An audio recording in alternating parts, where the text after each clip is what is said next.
meus queridos, tudo bem com vocês? Bem-vindos à nossa aula de Geografia, aula do nono ano, aula de número 3.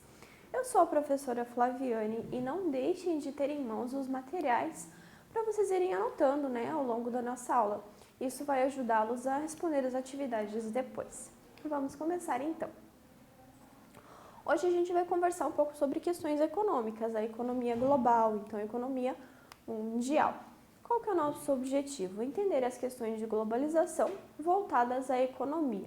Então, a aula passada, essa aula e as próximas, ali a gente vai conversar bastante sobre essa questão de globalização, ok? Então, os aspectos que envolvem a globalização. Hoje é a questão econômica. Então, nas últimas décadas, o fluxo de mercadorias cresceu entre os países, ele só se fez aumentar.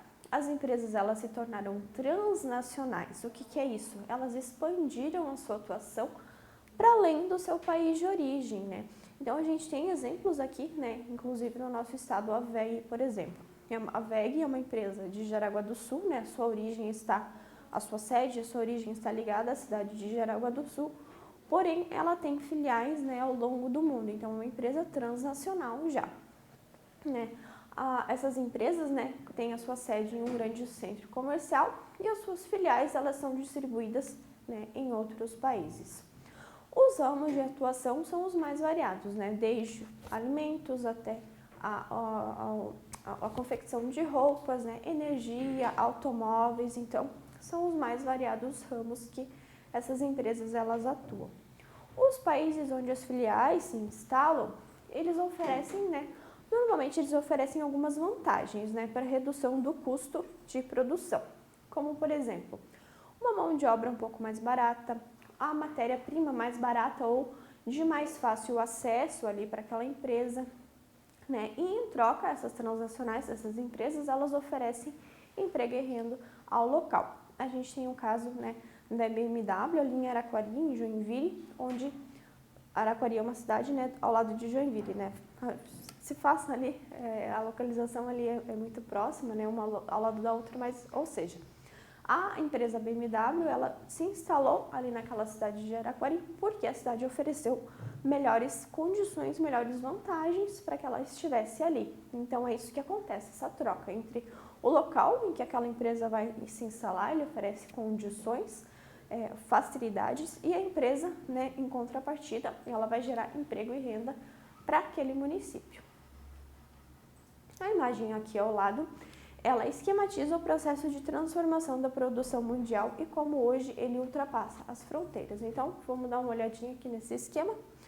O país A, que é a sede da empresa, ele vai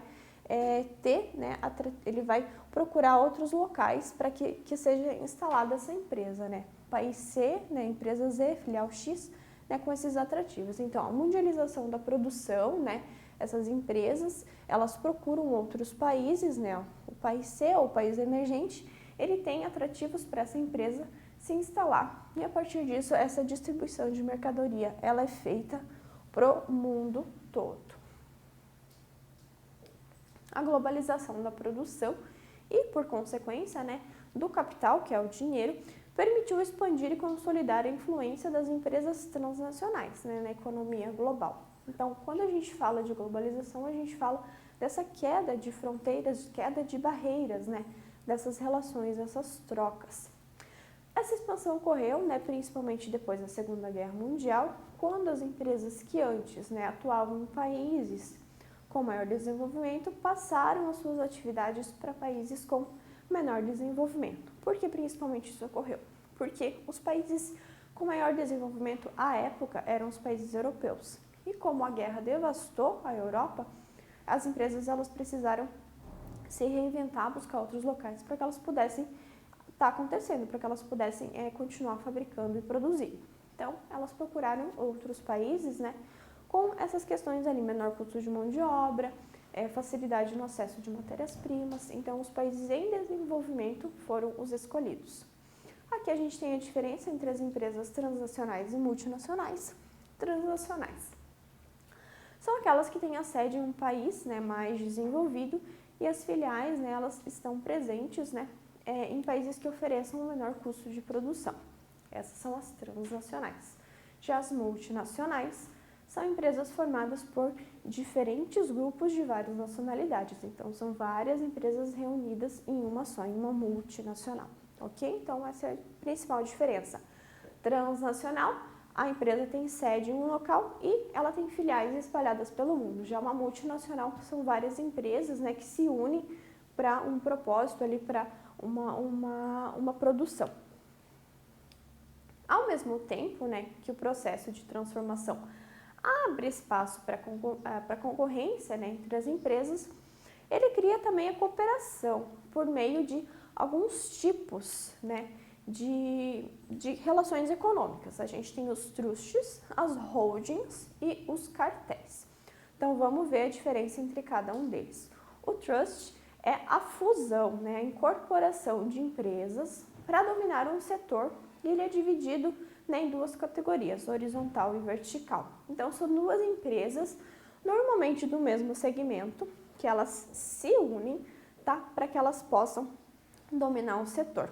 O trust horizontal é composto por empresas do mesmo setor que comercializam o mesmo produto. Então, por exemplo, aqui, ó, a Sadia Perdigão, que eram empresas do ramo alimentício ali, né, de produção de carne, principalmente, que se uniram para formar a BRF.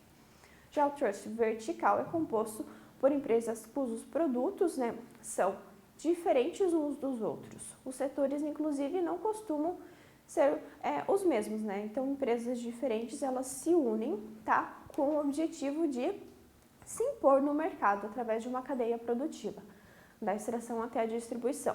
É o caso da Unilever aqui, essa empresa. Então, essa empresa, ela detém todas essas marcas aqui, ó. A Kibon, a Hellmann's, a Knorr, o Chá, a Becel, que é a margarina, Dove, Axe, então ó, a Rexona, o Omo, o Lux, que é os sabonetes ali, perfumaria, sabonete. Então, essa Unilever aqui, esse Trust aqui, ele detém todas essas marcas aqui. Então, isso gera o quê? Com que ele se insira no mercado em todos os setores. Então, ele vai ter lucro de todas as formas. Já a holding, o que é a holding? É uma empresa criada para administrar diversas empresas, comprando ações, né, e exercendo um poder de organização central. Não pode haver qualquer ameaça, né, detectável à livre concorrência.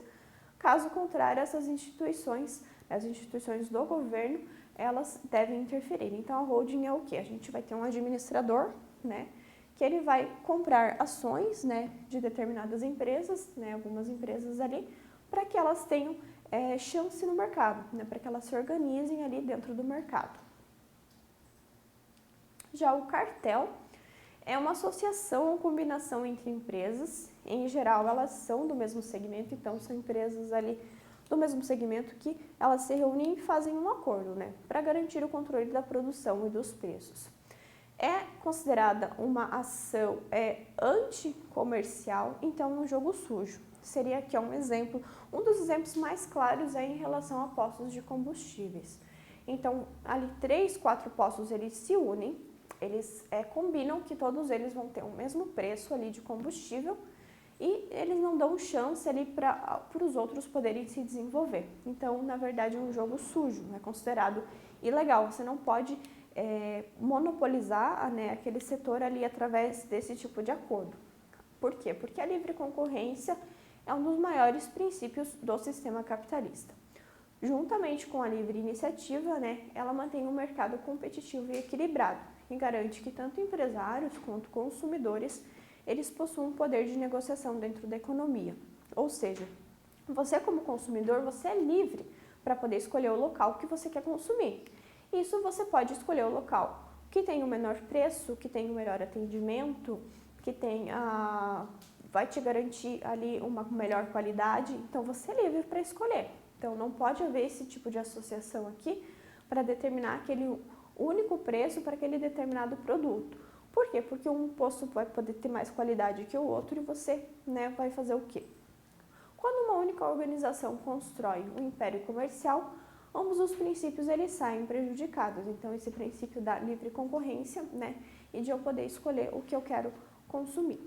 Isso porque, enquanto empresas menores perdem, né, a capacidade de operação e crescimento, os clientes se tornam mais vulneráveis a produtos com precificação abusiva e falta de opções disponíveis. Então, quanto mais você puder escolher, mais opções você tem. Então, por exemplo, um dentista, né? Você pode escolher o dentista que você quer. Um dentista começou a fazer sucesso por quê? Porque ele tem um preço bom, ele atende muito bem, a qualidade é muito boa. Isso faz com que outros dentistas, eles tenham que se ligar. Opa, o que ele está fazendo que ele está indo tão bem? Então, ele vai ser obrigado a melhorar o atendimento, ele vai ser obrigado a oferecer coisas melhores para que as pessoas possam ir para lá. Então, o objetivo da livre concorrência é esse, né? Fazer com que as pessoas escolham e a qualidade ela sempre esteja para cima, a margem ela sempre seja maior. Então é isso, gente. Hoje a gente viu essas questões ali econômicas envolvendo, né, essas questões de globalização, ok? Então não deixem de revisar a aula se for necessário e principalmente não deixem de fazer as suas atividades. E nós nos vemos na nossa próxima aula. Tchau, tchau!